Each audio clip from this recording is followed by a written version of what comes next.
showing you something that I think is really super exciting. It is this pair of earrings that I sculpted with acrylic, and they're super lightweight, so like comfort-wise, I don't even hardly feel that I'm wearing them. And then tomorrow I'm going to show you this matching necklace. And what I think is so exciting is I molded these as I was making them so that I can replicate them with ease, and I can make them so that I can do them for people and they can be customized color-wise. And they also, I painted my little zebra logo on here, so if you go to the link in the description box that goes to my website for purchasing either the necklace or the earrings or the set, you can add to where you can customize it and put your logo or initials or, you know, just whatever you want. So if you wanted to have a little logo, for instance, if you are a salon owner and you wanted to have your salon logo on there, you certainly could. And it's an upcharge to do that. Otherwise, just having a set that is whatever color you're feeling like with these little spilled polish bottles is just so cute. I love them. I hope you guys love them as much as I do. Tomorrow there will be a video on the necklace, so come back for that, and I'll see you guys next time. Bye! So we're going to begin on a piece of scrap paper to draw out a template. And so like I think I mentioned this in the intro, that I have a video on making a mold. So you really only have to do this once if you're going to be making these two, which I honestly have no problem with. If you want to give it a try and make it yourself versus trying to or going through me to purchase, that's fine. All the power to you. So we're going to be sculpting this once, and like I said, we just want to have a template so everything is nice and straight and even and smooth. So with clear acrylic on that square portion of the polish bottle, we're going to be sculpting the 4 sides that are going to go around for the earring. And this is the same template that I used as a base for the necklace, and you'll see that tomorrow. So if you come back for the necklace video tomorrow and you're like, hey, there's already a drawing here, that's because I reused this. I just added a little bit to it to make the necklace. So we have that first rectangle, and then you're going to repeat and make 3 more just like that with clear acrylic. If you are if you're sculpting these and they're not exactly identical, that's fine. Everything will get filed and smoothed out later, so you don't have to be like an eagle eye and make sure that they are, perfectly on that template. But as close as you can get it, that's ideal. But whatever happens, and it can always be fixed later. So then once you have that done, you're going to glue the sides of these together with some nail glue and just kind of hold it together. Do your best to make sure that these are 90-degree angles at each turn, but that little bit of nail glue, if it isn't a perfect 90-degree angle, when you go to fit that last one in, it'll all just kind of adjust and fit into place. And then, if it doesn't, if it's a little uneven here or there, you can always file it. Like I said, we're going to be filing it anyway. So, just, kind of take it easy on yourself. You don't have to be perfect. That's, a big thing. If you are going to be trying to make anything that's crazy with acrylic that isn't nails, having that just internal desire to make everything absolutely perfect is going to cause trouble. As you can see, if you notice that I just glued my glove to what I was working on, that happens to me all the time. But I'm going to go through and I'm going to take some more of my clear acrylic. There's a lot of clear acrylic happening in this video, and I'm going to be filling in around in a circle on the inside. So I'm going to fill in those corners with a pretty heavy hand, and the reason is I'm going to round off the corners because I don't want them to have this sharp right angle. I want it to be a smooth curve transition on each corner. So we have to have enough acrylic on the inside that when you go and you file away the outside, it's not going to fall apart. It's still going to be strong and secure. Then place that on a nail form backing, and you're going to fill in the bottom. So just take several beads of clear acrylic and you're going to just set them down. And I believe I did 4 of them, and then just try to take the tip of your brush and carefully adjust it and kind of smooth in any areas that need it. Keep in mind you don't want to ruin your brush, so just do that carefully. And then once that is cured and you can peel it off the nail form backing, you're going to take a hand file and, like I said, soften up those corners and smooth out the sides and just file anything that needs it.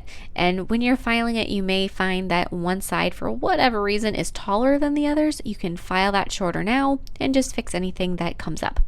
Then taking more of your clear acrylic, we're going to be adding the little foot on the bottom of the bottle. So it's just like a circle that makes it so that it's not a totally flat bottom. Then apply a layer of gel top coat on the inside of the polish bottle and cure it. That'll just help with the clarity. And then you're going to trace your polish bottle on your little template, and then after you have that shape traced, then you're going to lay a nail form backing on top of it and sculpt the top of the polish bottle. Keep in mind your trace shape is going to be larger than what you need it, so you can sculpt inside the lines. You can even leave a little bit of a gap, as you can see I did.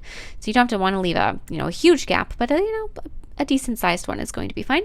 And then sculpt the neck of the bottle around a straw, just again, clear acrylic. Once that's cured, just it'll pop right off. Then you can file the ends of it. And I do want to mention, since I am a huge advocate for reducing plastic use and trying to be reusable, sustainable, all of that great stuff, the straws that I use, while they are disposable plastic straws and they are marketed as disposable plastic straws, they are ones that I have saved and washed and that I reuse multiple times. And so I don't feel as, I don't have so much of a guilty conscience environmentally because of the use of them in this one circumstance, just because they aren't single use for me. They are multi-use to a maximum. So then after you have that done, you're going to glue that piece onto the top that you made and then secure it with more clear acrylic. Apply some gel top coat to the bottom of the little top, cure that, and then fill your little polish bottle with a couple scoops of your glitter of choice. And then you're going to take some of your nail glue around the top rim of the bottle, place down the top of the bottle, hold that in place until the glue starts to grab where it isn't going to be a sticky mess anymore. And then with more clear acrylic yet again, we're going to be filling in that little gap between the top and the bottle. And if you are intending to mold these, you want to mold the top and the bottom two parts of the polish bottle prior to securing them together. So you know, when you do mold it, you'll see that all my pieces are prior to assembly. So that is something just to have in the back of your mind, that you would want to do that before you get this far. And then you're going to be sculpting the cap and the brush holder on your nail form backing. That was something that was already drawn in when I was drawing my little template. So I'm going to use that I have already drawn, and I'm going to start out with that clear bit that's going to be my brush holder. I don't know what to call that part. It's like the brush handle or the brush holder. It's the long extender part that makes it so that the bristles go all the way down into the bottle. And then with black acrylic, I'm going to be sculpting the cap of the polished bottle. And I do want to say that when you're doing an order for these, if you want any specifications or if you have any requests that are different from this, for instance, you want the cap of your polish bottle to be chrome instead of black, just contact me ahead of time. Send me an email to Hotpinkzebrapolish and I will tell you how to proceed for that so that we can make the proper adjustments. And just before placing the order, just in case something you were to do were to change the price, which I'm usually pretty liberal with these things and just, include things at random. But for instance, if you wanted a Swarovski covered brush cap, that would be something that would include an upcharge. So just send me an email and we can work out all of those little details. But then on the tip of your brush, on the clear part, you're going to glue down 10 pieces of thread, give or take, depending on how big your thread is, and then a piece of wire. No piece of wire, just nice and straight, and then coming out the top of it, a wire with a little loopy on it. A little loop or a little eye on the end of the wire, glue to the other side. And then once that's done and that glue has dried, again, don't try to sculpt on top of glue that isn't dry yet because you're going to get glue in your brush and that is a mess. I've done that more times than I can count because I'm fairly impatient waiting for nail glue to dry. But then after that glue has completely dried, you're going to take and cap the whole brush holder part with clear acrylic. You're going to go up and over the thread, up and over the wire, make sure all of that is rounded off and it looks even and smooth and is completely protecting all of that stuff that you sculpted, or that you embedded, I suppose, not sculpted. And then you're going to take some more black acrylic and you're going to be doing the same process over the cap. For the earrings, you want to make sure that the cap and the little brush and everything is three-dimensional, that you can look at it from any direction, so that as somebody's viewing the earrings from the back or the sides, it still looks just like a polished bottle. You don't want it to only be visually pleasing from the front. So everything has to have a 360 vantage point that looks appropriate. So add enough black acrylic that you can look at this set of earrings from any angle and just keep adding layers to it, kind of fit that in and kind of brush it down a little bit, and then go through and file this. So you're going to file the handle, you're going to file the brush holder. Again, I don't really know what to call that part. If anybody knows, let me know so I can make a mental note for future reference, because I'm sure it'll come up again. But just file all of this so that it's nice and smooth. And like I said, look at your piece that you're working on from every single angle, from the top, from the bottom, left, right, front, back, all of that, so that you can just make sure you don't miss anything.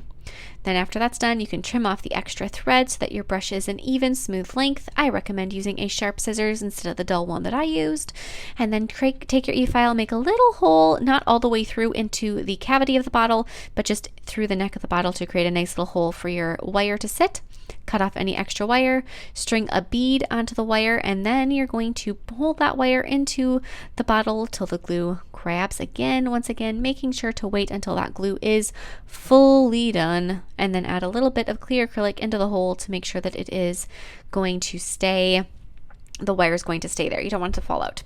And now you're going to take a little bit of base coat over the front of your bottle just so that you have a nice smooth painting space. And then using some gel paint, I'm going to be painting my personal little zebra logo. Nobody knows her name. Her name is Zeta, Z-E-T-A, which I know is typically pronounced Zeta, but I always say Zeta. So there we have it. Nobody knows that. It is a secret fact of my channel, but we're going to be painting her. So I started out with white gel paint. These gel products here are from Madame Glam. Their gel paints are revolutionary. Do you guys see how beautifully they're painting? I'm also using the new Madame Glam brush line. Again, I'm completely head over heels in love with that. And so we're going to be doing all of these little details. We have her ears, her nose, her eyes, her little stripes on her face, the little mohawk for her mane on the top of her head in the middle, and then stripes going down her body. And then after you have the stuff, everything done with black, you're going to take and put a little pink in her ears, if of course you are recreating my logo, and then her nostrils, and then apply a layer of gel top coat over the entire bottle, brush, cap, etc., and going over all the little bits. Don't do everything at once. Don't try to apply top coat to the whole thing and cure it only one time. Do it in stages. Do the bottle and then do the brush in this particular circumstance. And make sure, since I have already put on the actual earring, make sure that that does not get glued into your gel top coat. I would maybe wait to apply the actual findings, the final ones, until the end so that you don't have to run that risk. But otherwise, here it is. I would absolutely love to make a set of these for you. Like I said, I will have a link in the description box for where to purchase them. They are 100% customizable. So if you have any questions at all about, color choices, logos, the color of the cap, etc., let me know. I would love to see what you have, what you're thinking, and I will see you next time. Bye.